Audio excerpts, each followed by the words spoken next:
Oke. Dan setting. Oke. Nah, jadi izin saya slide ya.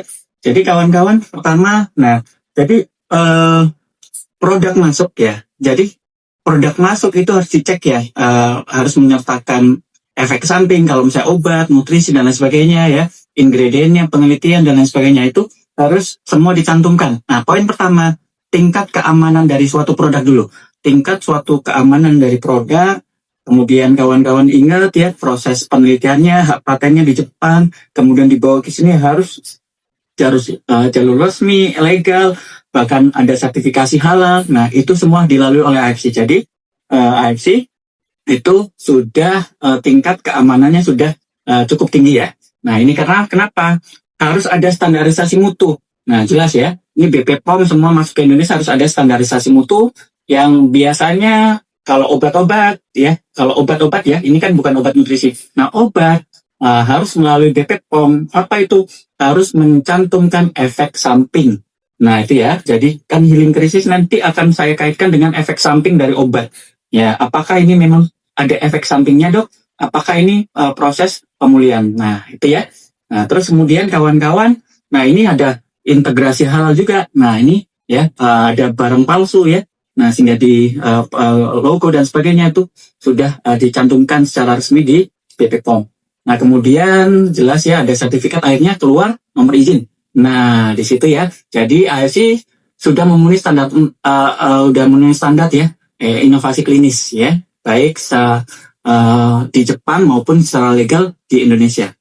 Nah, jadi kawan-kawan, yang pertama-tama kawan-kawan kalau mau melihat ya, kalau mau bawa kawan-kawan dari healing krisis, kawan-kawan tuh harus ingat dulu poin pertama.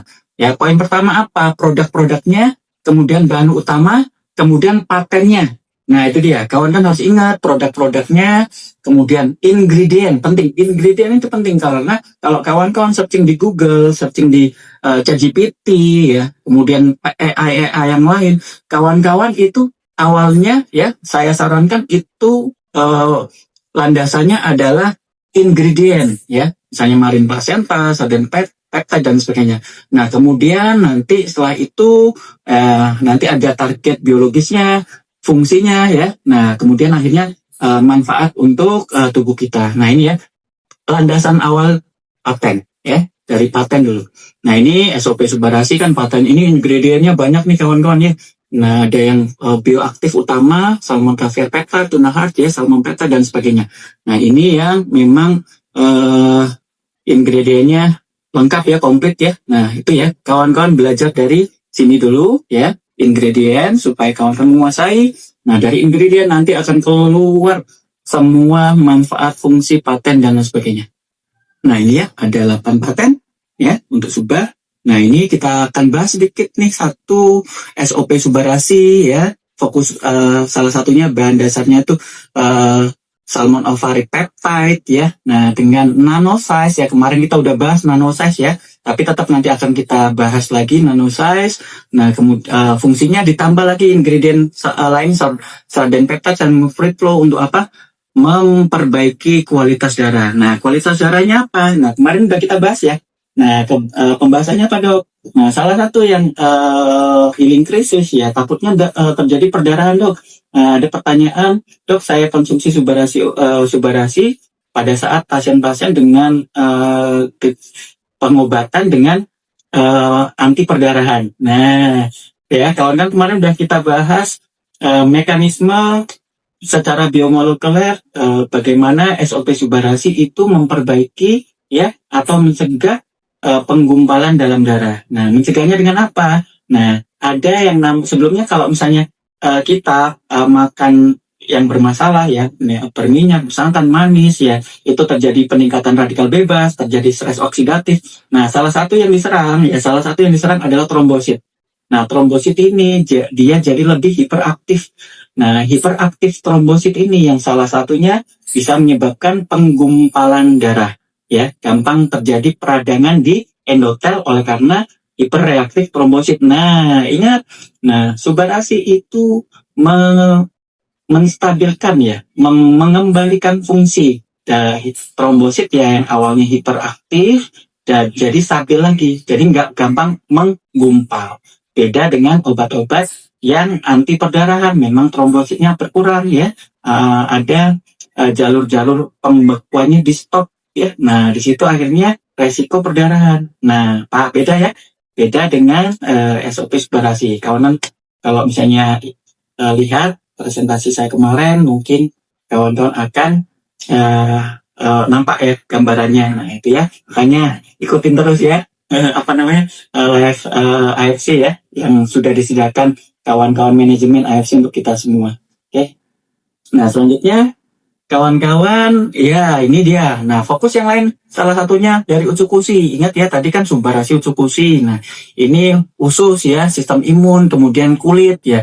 Utsukushi Gold ya menargetkan pencernaan di mana 70% sel imun manusia itu di usus. Nah, ada 1 triliun bakteri ya. Kemudian ada salmon DNA, meningkatkan elastisitas, memudahkan noda dan lain sebagainya. Dan antiinflamasi ya. Selanjutnya apalagi? Nah, ada sensei suru nih. Nah, sensei suru kombinasi antara suba dan usu tetapi dibentuk dalam topikal. Ini kebetulan karena kemarin ada gratis sensei suru ya. Saya kebetulan dapat, alhamdulillah. Setelah saya pakai enak. Biasanya saya kulit saya kering ya. Kulit saya kering, gampang gatal, gampang alergi, terjadi hiperpigmentasi ya di daerah pipi hitam. Dengan kemarin saya pakai sensei suru, enak banget rasanya. Nyaman banget rasanya, lembut ya, lebih enak gitu ya. Dan itu bedanya dengan obat-obatan ya. Kalau obat-obatan biasanya kadang-kadang menekan alergi ya. Kemudian dia lebih sensitif ya, mungkin lebih tipis kulitnya sehingga mudah pedih. Nah, dengan sensei suru itu nggak pedih kawan-kawan ya, nyaman. Nah, kemudian kalau nggak pakai dok, kalau nggak pakai tidak ada efek rebound yang biasanya kalau misalnya kita putus obat, tiba-tiba efek kebalikan. Nah ini bedanya dengan Subarashi, bedanya dengan obat ya, Subarashi, Utsukushi, Kari, Sensei Suru mengembalikan tubuh kita secara normal. Sehingga apa? Sehingga kalau tubuh kita, sel kita udah pulih, walaupun di stop, tidak akan memberikan efek kebalikan. Beda dengan obat ya, itu salah satu info buat kawan-kawan. Nah ini sedikit ya biar tidak terjadi healing krisis ya, salah satunya ya. Nah ada saran-saran untuk protokol penyerapan optimal ya, dimana memang walaupun ya kemarin udah kita bahas itu karena nanosize dia langsung melewati tight junction ya. Nah jadi kawan-kawan untuk mengurangi healing krisis, kawan-kawan boleh nih konsumsi pada saat kondisi perut kosong, karena biar interaksi, takutnya kan ada interaksi dengan obat ya, walaupun belum ada bukti ya.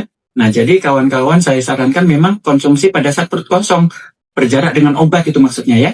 Nah, kemudian kalau perlu air ya, ada yang di bawah lidah, ada yang pakai air. Nah, kalau air minta tolong suhunya normal, sehingga proteinnya tidak rusak. Nah, kalau tidak rusak, takutnya molekulnya berubah, akhirnya apa? Akhirnya terjadi efek-efek yang mungkin tidak optimal ya, atau nanti bahkan bisa terjadi efek samping ya, bukan healing krisis lagi ya, karena molekulnya sudah rusak. Nah kemudian kalau misalnya ada obat, kawan kan boleh jeda ya, intervensi. Nah itu sedikit. Nah jadi kawan-kawan untuk salah satu tips untuk mengurangi ya efek yang healing krisis yang berlebihan, kawan-kawan lakukan itu. Nah, ada satu lagi dok, pada saat perut kosong ada pasien-pasien yang mengalami gangguan lambung ya, gangguan asam di lambung, kemudian atau gastritis atau GERD atau yang lain-lainnya, atau mah bahasa awamnya. Nah, itu ada protokol lain kawan-kawan. Nah, di awal-awal kawan-kawan ingat ya, kalau orang normal konsumsi Subarashi, Utsukushi nggak mual kawan-kawan, enak ya, nggak bikin mual, nggak bikin ini ya. Ya ada beberapa orang yang memang punya, contohnya kayak mudah membayangkan kayak bau ikan, jadi mual. Nah itu kan beda ya. Nah itu beda ya, itu karena efek psikologis ya.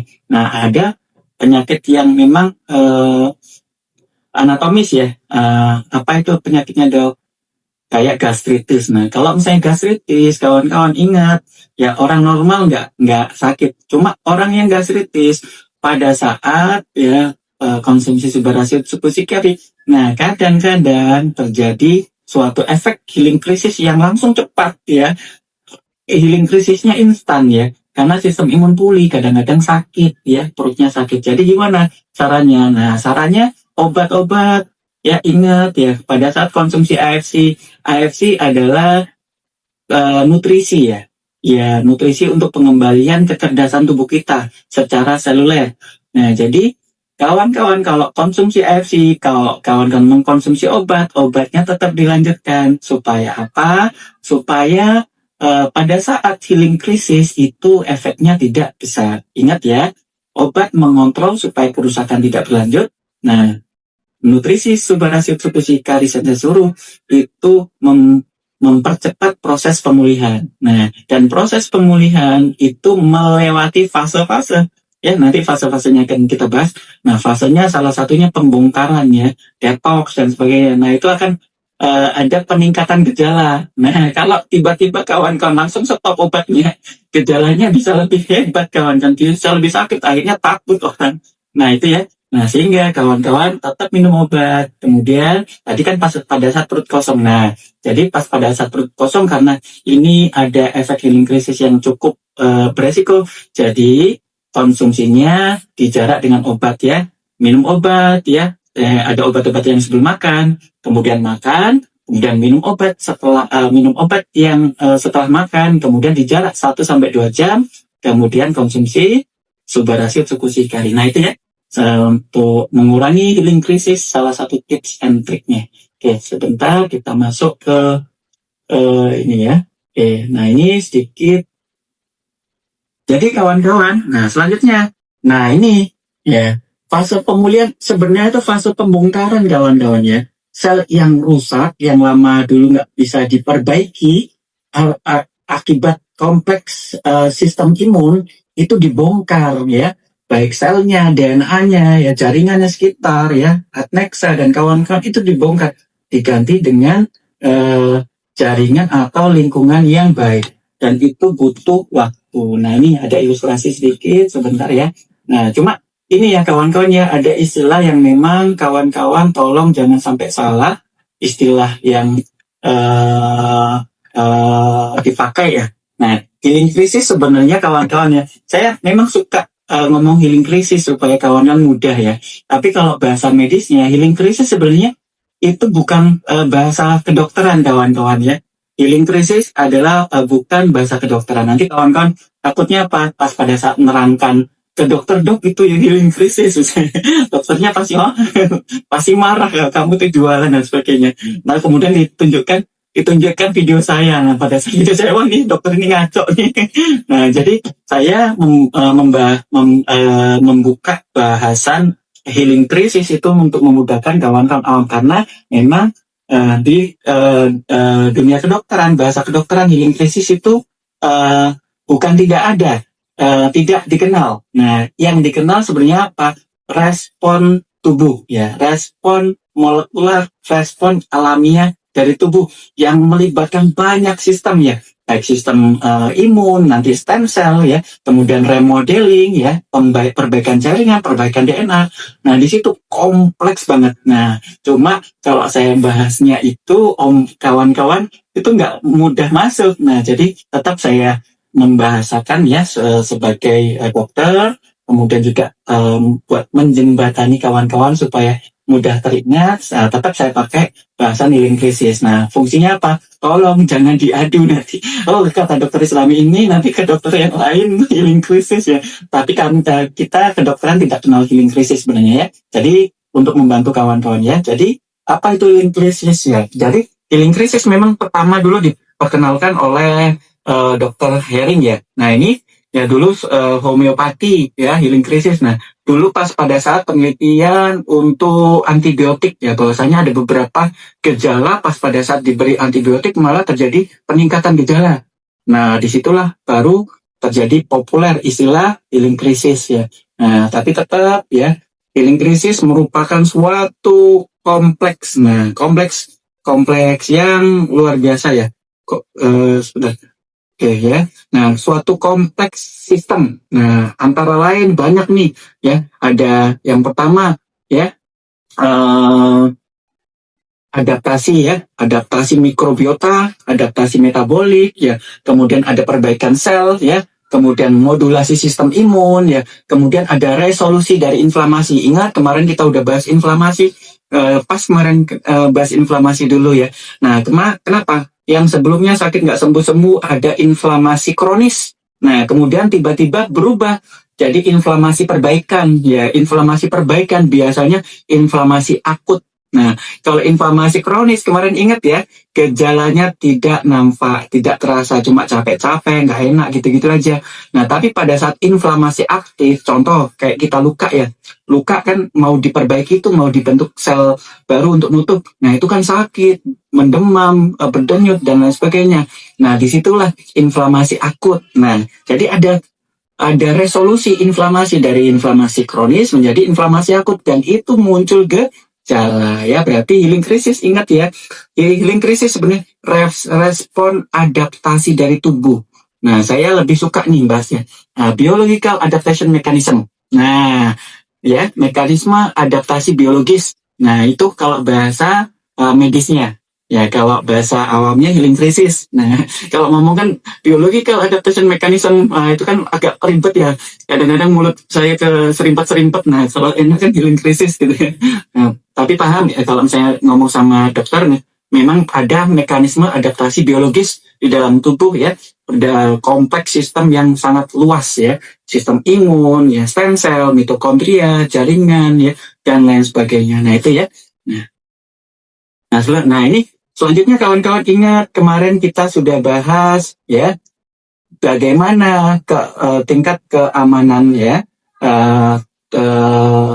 nanosize ya bioaktif dari Subaraceae hikari. Nah, ini kawan-kawan bisa dilihat ada gambaran ya. Di sini ada gambaran makanan-makanan ya. Nah, ya nanosize ya, ada yang nanopeptide ya. Nah, di sini ada dua kawan-kawan ya, ada dua jalur ya di mana dia langsung masuk pembuluh darah. Nah, jalur utama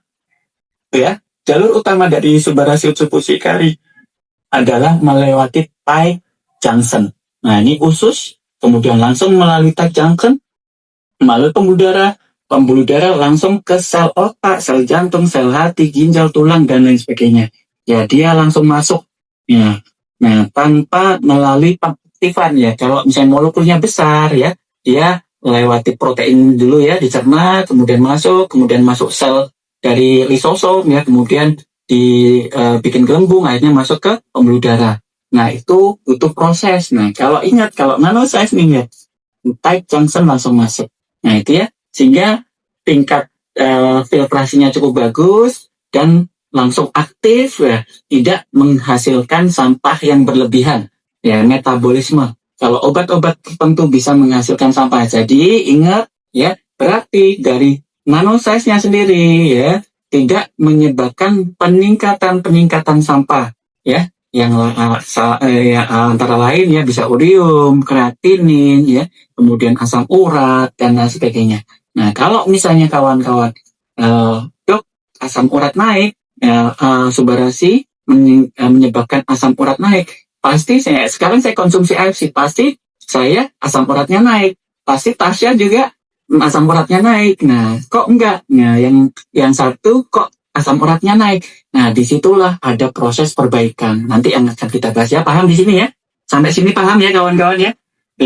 Nanosize ya, dari nanosize sendiri dia masuknya kecil, molekulnya kecil dan bioaktif. Nah, itu mahal ngomong bioaktif tuh. Nanosize bioaktif. Nah, karena penyerapannya cepat, karena nanosize langsung aktif ya. Di dalam tubuh, langsung aktif di dalam darah, langsung dipakai oleh sel. Nah, sel langsung bekerja. Nah, biasanya kalau obat-obat tertentu ya, masuk ke usus, diaktifkan di asam, sehingga mudah diserap. Nah, diserapnya melalui sel usus kemudian diserap, kemudian masuk ke lisosom nanti dibikin gelembung, masuk ke pembuluh darah, itu aja prosesnya lama. Nah, kemudian pas proses masuk ke pembuluh darah, molekulnya masih besar. Nah, kemudian diaktifkan juga di hati yang paling banyak di sitokrom P450. Nah, kemudian aktif. Nah, disitulah ada metabolisme akhirnya apa? Kerja hati bisa lebih berat. Nah, kan dia mengaktifkan obat ya. Nah, dan itu semua dibypass oleh nanosize bioaktif subarasio Tsukushi Hikari dan Sensei Suru. Nah, itu ya. Jadi dari molekulnya tidak mengakibatkan peningkatan asam urat ya. Nah, kenapa peningkatan asam urat? Karena nanti ada fase remodeling, destruksi dari jaringan ya, jaringan yang rusak, yang lama, yang nggak diganti-ganti, dihancurin, diganti sel yang baru. Nah, sel yang rusak ini mengeluarkan sampah. Nah, itu dia. Akhirnya apa? Terjadi peningkatan hasil lab ya tertentu ya. Kadang-kadang gulanya kadang-kadang di awal-awal bisa naik, ya urean kreatinin bisa naik, asam urat bisa naik ya. Nah, kalau misalnya dok lama dok kok asam uratnya terus tinggi terus ada pertanyaan. Nah, berarti perbaikannya masih jalan itu kawan-kawan. Nah, atau ada sesuatu yang salah. Sampah, ingat ya, pada saat kawan-kawan konsumsi subarasio Tsukushi Hikari itu tingkat kebutuhan cairannya itu meningkat gitu kan, karena sampahnya itu banyak, jadi harus segera dibuang. Jadi kawan-kawan kalau misalnya kurang minum, nanti healing krisisnya akan lebih terasa atau lama nggak pulih-pulih ya. Nah, itu ya konsepnya seperti itu. Lanjut sebentar. Nah, ini ingat ya. Nah, pertama nanosize ya, langsung masuk ya, cepat ya ke hati dan sebagainya. Lanjut.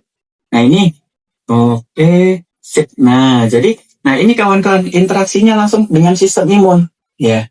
Interaksinya langsung sistem imun. Dia apa? Meningkatkan sistem imun. Nah, sistem imun yang awalnya dia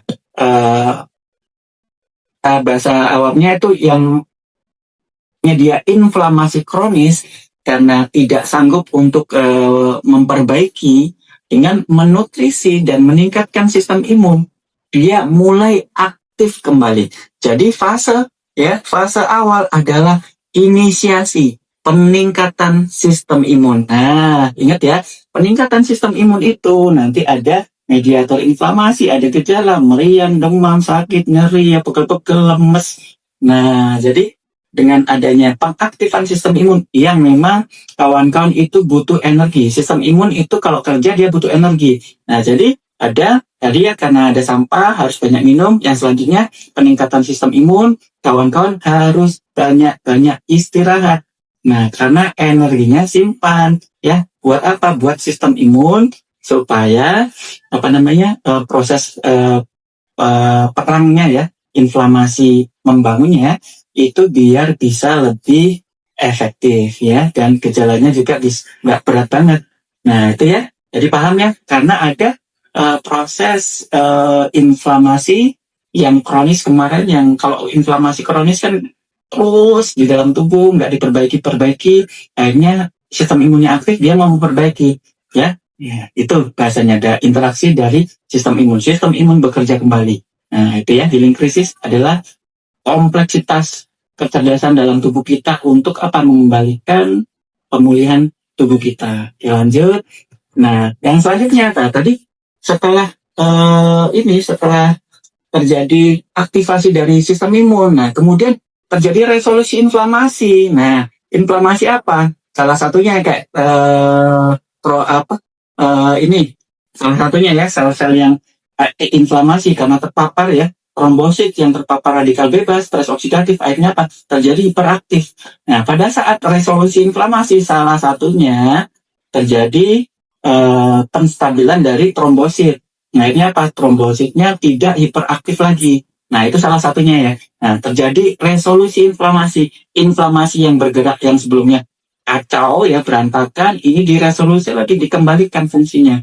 Nah, fungsi untuk perbaikan, fungsi untuk melawan virus, fungsi untuk melawan kanker, fungsi untuk memperbaiki sel-sel yang rusak, memperbaiki DNA yang rusak supaya diganti yang baru. Tapi ingat, itu semua butuh waktu ya, dan butuh suplemen, dan butuh dinutrisi terus, karena memang perangnya ini yang dulu kalah lama, nih pasukannya baru dibentuk ya, perangnya itu memang nggak sebentar ya, perangnya lama, jadi kawan-kawan nutrisi terus dan butuh waktu ya.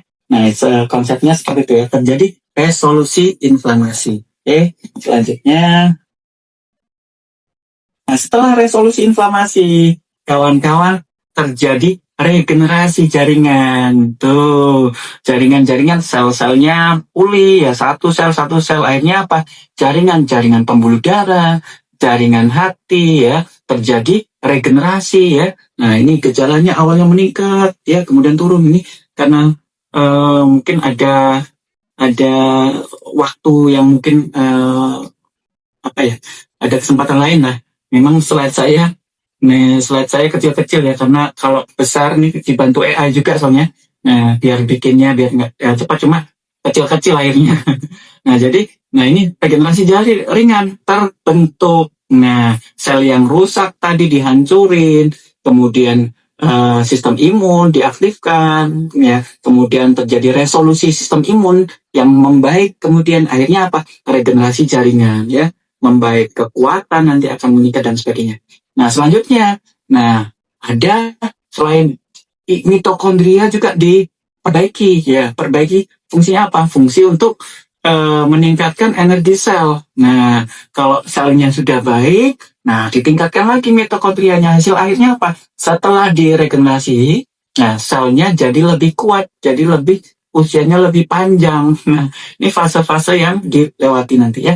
Nah, selanjutnya, ada juga yang memang langsung ya, ada aksis ya, brain gut aksis ya.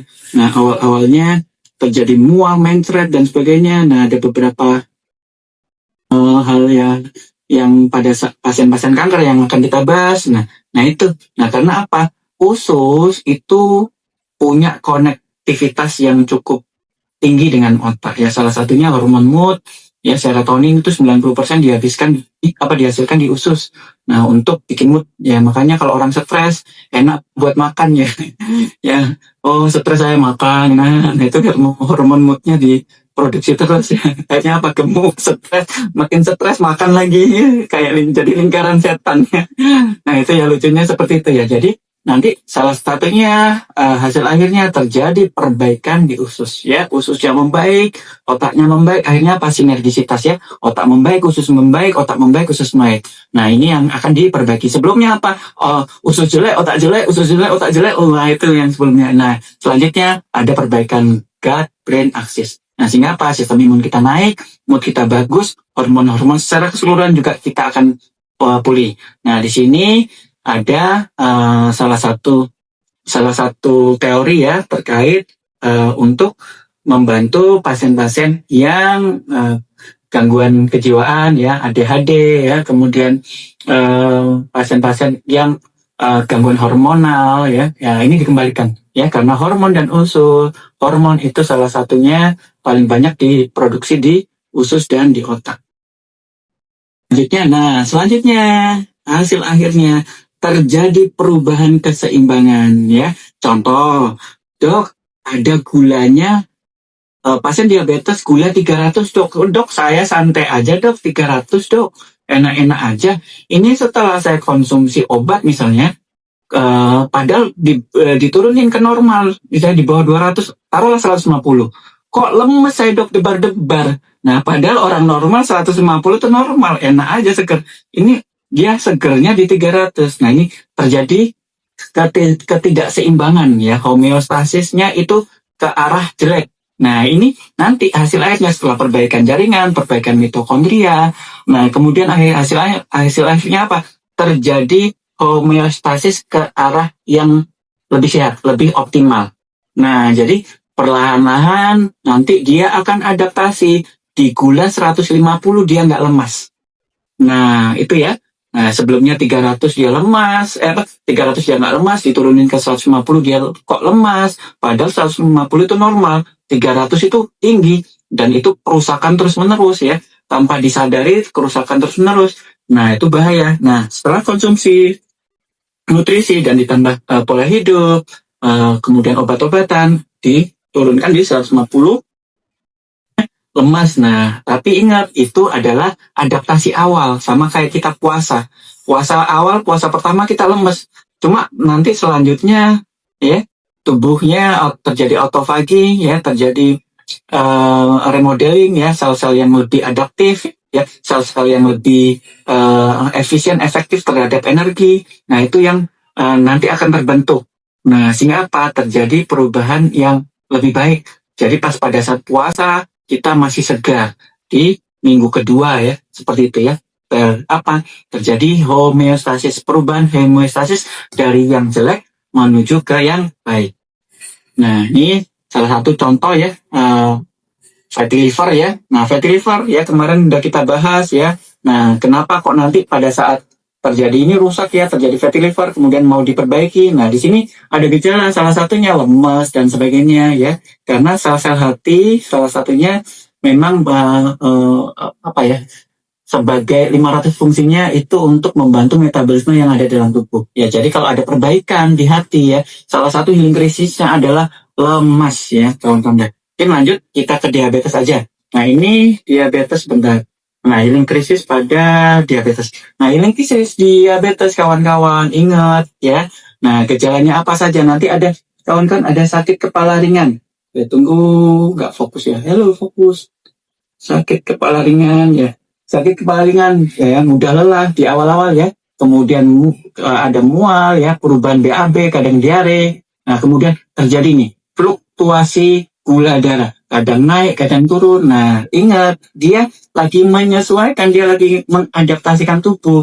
Nah, ya, kenapa biasa ini gulanya diturunkan tapi reaksi di dalam tubuh sinyalnya masih belum naik turun nih.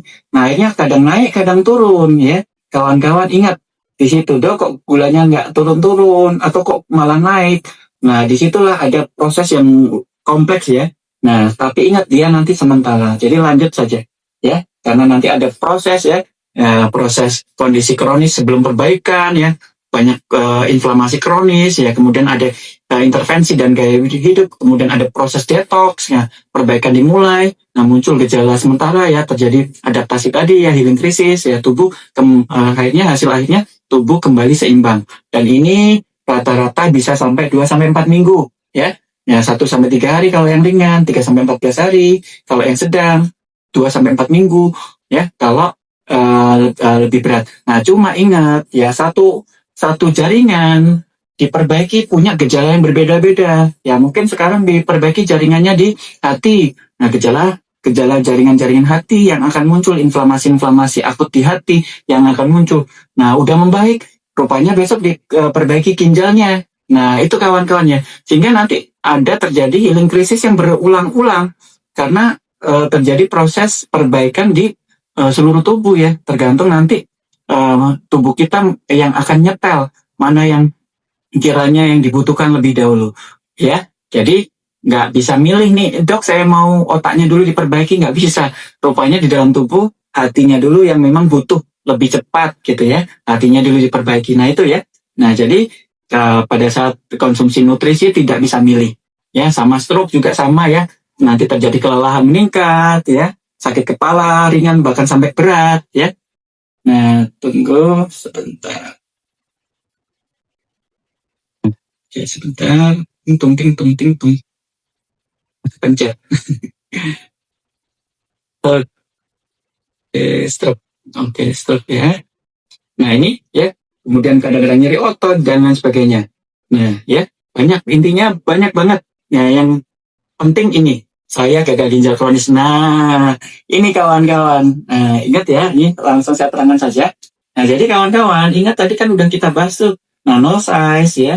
Kemudian masuk langsung di nutrisi diserap ke sel. Nah, jadi kalau protein ini kan dok, ini kan protein dok, AFC itu kan protein. Nah, kan kalau misalnya gagal ginjal kronis itu kan harus membatasi makanan protein. Nah, betul tidak salah, dokter betul, bagus banget dokternya rumah sakitnya. Cuma ingat ya, ini adalah nano size bioaktif. Tapi tetap ya konsumsinya harus tetap dievaluasi. Nggak sembarangan, oh dokter aman, mau minum langsung 100 gitu ya. Jangan, tetap ya dilihat karena kondisi pasien itu berbeda-beda, kebutuhan pasien berbeda-beda, tetap dievaluasi, dianalisis, dan didampingi. Kawan-kawan tolong dampingi ya leader-leadernya, kalau misalnya membantu pasiennya, membantu downline-nya, tolong dievaluasi, dibantu, didampingi. Karena memang ada fase-fase healing krisis yang memang cukup mengkhawatirkan ya, cukup menakutkan.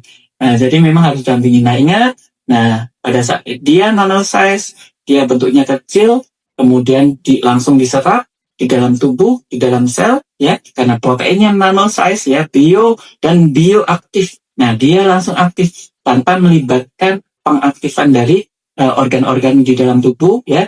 Nah, kalaupun ada sangat minimal karena nano size dan bioaktif, ya. Nah, kemudian tanpa memperberat kerja hati, tanpa memperberat kerja ginjal. Nah, dan langsung masuk ke sel. Nah, contohnya pada pasien saya yang gagal ginjal kronis yang hanya berapa persen, ya, itu sekarang terjadi peningkatan, ya, terjadi peningkatan yang cukup signifikan dari EGFR-nya. Di awal-awal memang ada peningkatan urin kreatinin. Karena apa? Karena ingat, ya, Subarashi Utsukushikari dia nanosize tidak langsung menyebabkan peningkatan urin kreatinin.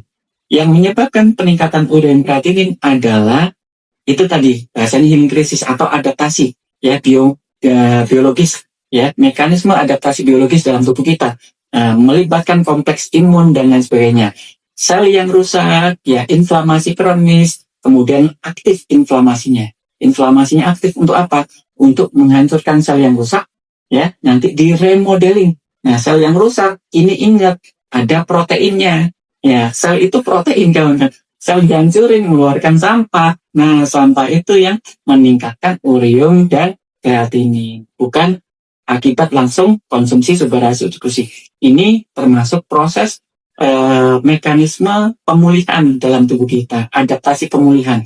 Jadi memang tetap dipantau, ya, nggak semerta-merta, oh ini aman-aman, tetap dipantau, ya, efek-efek samping, ya. Ingat tadi pada saat konsumsi Subarashi Utsukushi, ya, Hikari itu relatif butuh air, butuh istirahat. Nah, kalau ada gejala juga tetap konsumsi obat-obatan supaya proses kerusakan dalam tubuh kita bisa dihambat, di stop, sehingga pemulihannya biar lebih cepat. Mungkin itu sih, Tasya. Mudah-mudahan masih pendahuluan, ya. Kalau healing crisis itu seru, ya. Mungkin minggu-minggu depan kita bisa bikin part 3-nya di dokter healing crisis. Siap. Tapi ini pendahuluan dulu supaya kawan-kawan kalau langsung masuk detail nanti nggak nangkep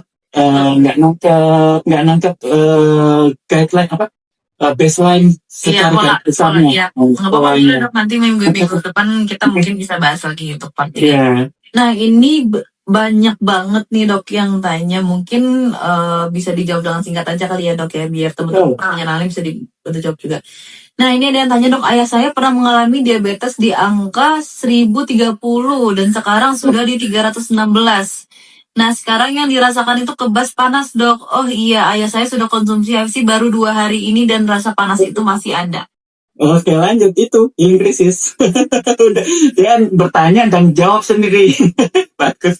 Ya, tapi tetap, ya, ingat, ya, obat medis lanjut, pola hidup perbaiki, hindari stres, ya, semangatin, motivasi supaya lebih ingat, ya, kemarin stres itu kayak lingkaran setan, radikal bebas tinggi, ya. Nah, kemudian konsumsi AFC lanjutin, dan ingat pada saat konsumsi AFC butuh banyak istirahat dan minum air, ya, itu.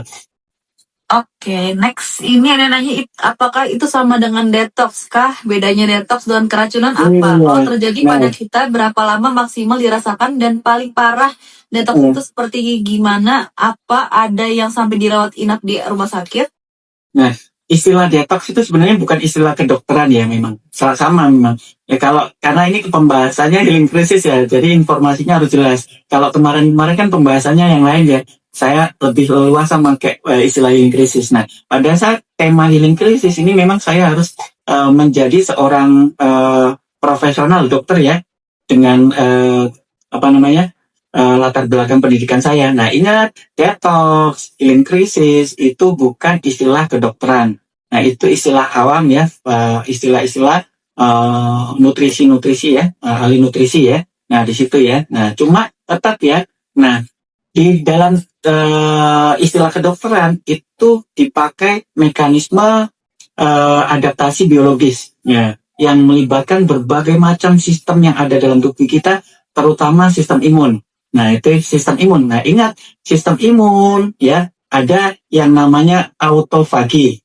Nah, autofagi kawan-kawan bisa merepresentasikan ya bahasa detox ya. Contoh misalnya ada ususnya kotor nempel yang kemarin kalau misalnya kawan-kawan ingat sering melihat ya ususnya hitam ya pada saat orang kanker ya ususnya hitam. Nah itu dibersihkan, didetox. Nah dengan probiotik 1 triliun ya akhirnya mencret, diare ya, kemudian bau banget kentutnya, kemudian BAB-nya hitam. Nah itu karena itu memang reaksi adaptasi perbaikan dalam mekanisme perbaikan di dalam tubuh. Nah, cuma istilah orang itu kan saya nggak bisa kontrol ya.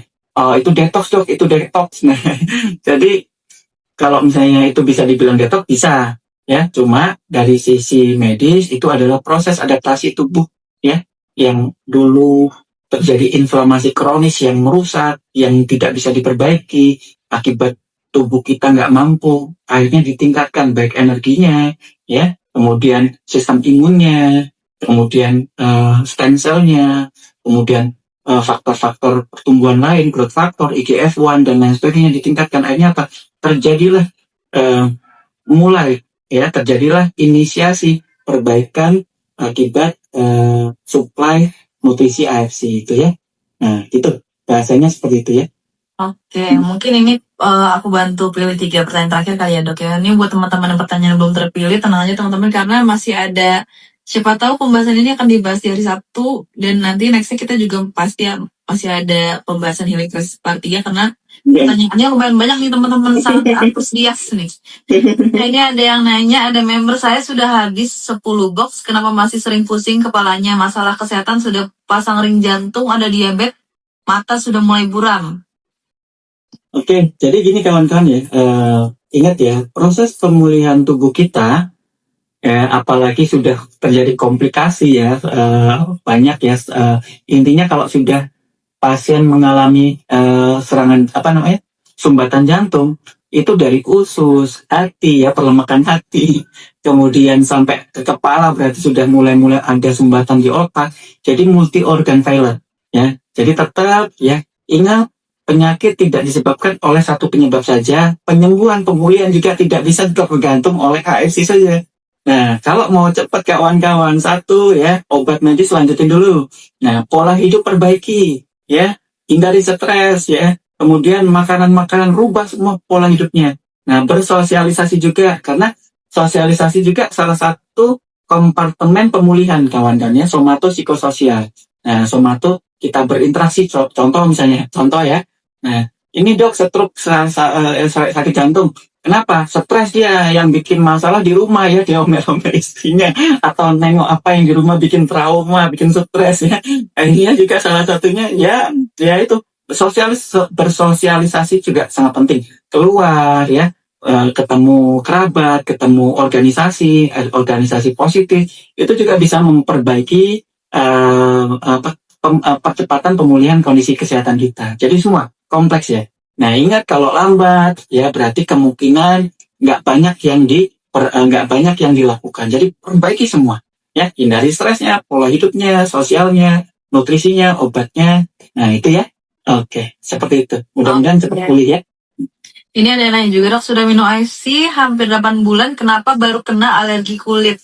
Nah jadi gini kawan-kawan ya, karena panjang ya kalau misalnya kita kan kalau ini kan menerka-nerka ya, karena memang saya belum melihat pasien, belum meriksa, cuma izinkan saya kalau misalnya boleh menerka-nerka nih. Dokter sebenarnya nggak boleh menerka-nerka karena dokter itu pembahasannya by data ya. Nah tapi ingat ya sesuai pembahasan tadi ya.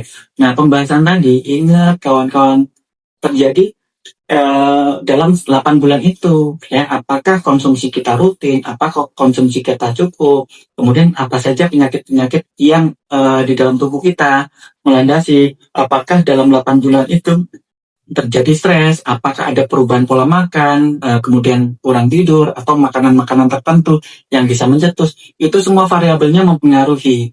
Nah jadi nggak bisa satu variabel aja, tapi kalau misalnya sesuai pembahasan tadi, healing crisis itu bisa berpindah-pindah, ya bisa terulang lagi. Kalau selnya rusak, diperbaiki, timbullah adaptasi lagi, adaptasi biologis. Ya, jadi jangan dirusak. Kalau nggak rusak, contoh gini aja lah, simpelnya. Kawan-kawan, kalau misalnya konsumsi Subarashi Utsukushi Hikari, kalau saya normal, nggak ada efek. Mungkin efeknya lebih enak, lebih nyaman, lebih ringan. Nah, nggak sakit kepala, nggak mencret, nggak diare, ya. Nah itu, kalau kondisi kita nggak ada perbaikan, nggak ada inflamasi akut, nggak ada fase-fase yang merangsang inflamasi supaya yang rusak diperbaiki. Nah, kan nggak ada gejala. Nah, kalau orang sakit, nah, yang tidak diketahui ya, inflamasi kronis nggak sadar dia, kalau karena masih tahap seluler dan jaringan, ya. Nah, nggak terasa. Kemudian dia konsumsi AFC, tiba-tiba sakit kepala. Nah, ingat ya. Nah, kalau orang normal nggak akan terjadi seperti itu. Nah, kalau dia sakit kepala, waduh, kemungkinan di situ ada suatu penyakit yang tanpa dirasakan, tanpa disadari, tanpa terdeteksi, yang sekarang sedang menginisiasi sistem imun, ya, sistem imunnya terinisiat supaya apa? Supaya memperbaiki sel yang rusak supaya diganti. Cuma penyakitnya kita nggak tahu.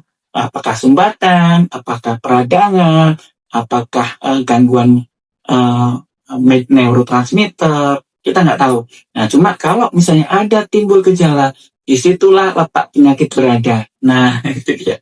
Itu prinsipnya. Oke, mungkin pertanyaan terakhir ya dok. Ini apakah mungkin terjadi pasien sakit penyakit kronis komplikasi mengalami healing crisis sampai lebih dari sebulan? Oh, bisa 3 bulan sampai 6 bulan ada. Tergantung kondisi pasien, ya, tergantung perbaikan, semakin banyak yang perbaiki, ya, semakin tergantung penyakit ya yang melandasi, ya. Kemudian tergantung konsumsi AFC-nya, ya, berapa banyak, ya.